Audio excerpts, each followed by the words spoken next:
It rained some today, so it got pretty muddy, but we were able to get the fill in the wall the whole way around with the vertical rebar in there.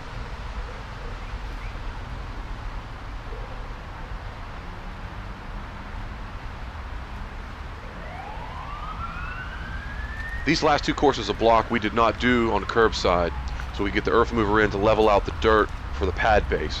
We will complete this block before we do the actual pad pour.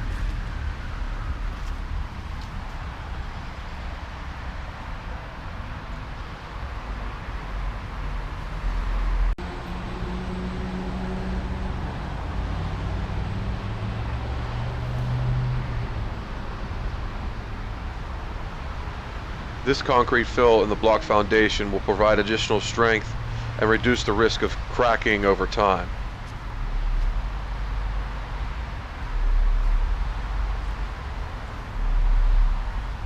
As you saw, we leveled out the dirt inside the pad with the earth mover in preparation for doing the pad.